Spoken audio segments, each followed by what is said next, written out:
Latest football news, engaging debates, and fascinating opinions. Pitchside talk on IO Radio. So today it is Everton versus Wolves, and for Everton, the pair of Yerry Mina and Joshua King are fit and they're available, ready to face Wolves today, as they have both recovered back from their injuries. But for Wolves, they're very hopeful that Raul Jimenez will return before the end of the season, but he is still undergoing medical tests to see if he can play, but he's unlikely to be involved in today's game. Piers here for Everton. This is a massive game. If they're really serious about Europe, they really need to win this. Try and put some pressure on West Ham, despite losing on the weekend to Sheffield United, which was an absolutely embarrassing result for them. But for Wolves here, another game, they can have a stronger end to the season and go 1 point behind Aston Villa. So there's still a few things to play for, but not really much for them. Yeah, no, not much for Wolves, to be honest. Just trying to have a strong end to the season for themselves, really. Obviously, they got the loss against Tottenham, couldn't hold out the game for themselves, unfortunately. So they'll just be looking just to hopefully grab something in this game. Even on the other hand, they've got a huge task ahead of them. Obviously, they had a great start to the season. Have had multiple dips in the season, and this loss, last time out to Sheffield United is terrible. Really, that should be a game you'd think would be a guaranteed win. A team that's bottom of the league, and down and out. So it's going to be a hard game for Everton. I feel Wolves do put up a good fight. I know they've been unlucky in a couple of their last results, but I think it's going to be a hard game for Everton. I don't think they're going to get the win here. I'm going to go for a draw. I'm going to go for a 1-1. So it is Newcastle versus Sheffield United today. And for Newcastle, Steve Bruce has confirmed that Ryan Fraser and Isaac Hayden will not play now for the final 2 games of the season, as they now look to go and build up for the next season with their fitnesses after injury. But for Sheffield United, Paul Higginbottom has confirmed that he's unlikely going to change his side from that win that they got against Everton on Sunday, but he's still got many injuries in his side. But Piers here, Newcastle, another 3 points. They'll climb up the tail, have a strong end to the season really here. But for Sheffield United, they can probably get another 3 points like they did at Everton. Look very good and have a good sort of build them up for that championship campaign that is coming up. That's going to be very important for them.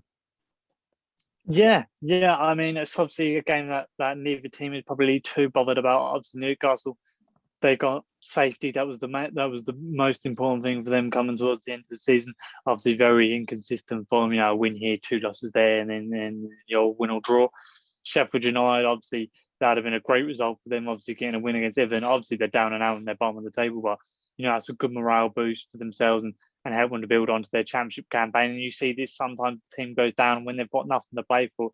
This is when they win games, but I think it's going to be a bit of a stalemate in this game. I don't imagine either side going for it. I think they're just going to try and stay calm. I think players, will just try and, keep the fitness going, just get themselves ready for pre-season or if any of them are looking out for the Euros. So I think it's going to be a draw. I'm going to go for a 0-0. So there's Spurs versus Aston Villa today. And for Spurs, Ryan Mason is still waiting on the news whether Serge Aurier will be available for this game after missing out on the Wolves game due to a groin strain. Ben Davies, he's ruled out once again as he's now faces a race to be fit in time for the Euros this summer. But for Aston Villa, captain Jack Grealish could be making his first start since February and coming off from the bench twice in the last few weeks. And also Tyrone Mings is likely to be fit for this game, but Matt Cash is going to be missing the last 2 games of the season now. Piers, for Spurs, this is a big game for them if they win this. They'll go closer to that Europa League step, gets in Europe for next season, but there's a lot more going on behind the scenes. Will this be Harry Kane's final game? We don't know just yet. But for Aston Villa here, they want to have a strong end to the season. It sort of has tailed off a little bit here, but have a strong end to the season, build up for the next campaign. Yeah, I mean, for in this game, coming into this game, there's Tottenham with all the pressure here. They've got their star man leaving, and they've got to make sure they secure themselves some sort of European football for next year when they've got to try and rebuild that massive, gap that will be Harry Kane. For Villa, on the other hand, I feel like they've had a good campaign. They had a brilliant start. They've just seemed to taper off towards the end. Injuries haven't been great, and to have Grealish back for the last 2 games would be great for them, really. But it's not going to make too much difference. So I think Villa will come out here free flowing, but I don't think they'll be too bothered about the results, to be honest. I mean, just going near Leeds isn't going to be that big of an accomplishment. So I think Tottenham will come in and get the win and secure that European football for themselves and I think it's going to be a 1-0 to Spurs. So there's Crystal Palace versus Arsenal today. And for Crystal Palace, they have no new injury concerns coming into this game. But there was some big news today that Roy Hodgson, this will be his final home game at Selhurst Park as he is stepping down at the end of the season. But for Arsenal, Mikel Arteta has confirmed he has no new fresh injury concerns heading to this game. But David Luiz, who's leaving this summer, will not be involved now for the rest of the season because of a hamstring strain. But for Piers here, Roy Hodgson, he's leaving. It's going to be his final game at Selhurst Park before he goes to travel to Liverpool on the final game of the weekend. But he wants to have a big send-off here. He's done really well in the four seasons that he has been there. He wants to have a big send-off right in front of a crowd. But for Arsenal here, they're still chasing Europe here. And if they win this, they could jump Everton and be closer to Europe or be in this Conference Europe thing that's happening. Yeah, definitely a good chance for Arsenal. 3 wins on the bounce for them. Obviously got a big win against Chelsea. It looked like when they got a win over Chelsea earlier in the season, they gave them that sort of like little boost and they went on a run. So this is definitely a brilliant chance for Arsenal. And this normally tends to happen with Arsenal when you think they're sort of down and out. Oh, they're finished. They always go and do something like this or win an FA Cup. So it definitely wouldn't be a surprise if Arsenal can do this. They're obviously in good form. Crystal Palace, on the other hand, they haven't been in terrible form. Obviously, 2 wins out of their last 3. Obviously, this will be Roy's last game at the home ground, so I'm sure he'll be looking to get a good send-off. He spent a lot of time there, brought in some decent players for them. So, I think it'll be an interesting game. But I think Arsenal will just have too much from. I know Crystal Palace have got a good history against Arsenal sometimes at Selhurst Park, but I think Arsenal they just look like they're in good form at the moment.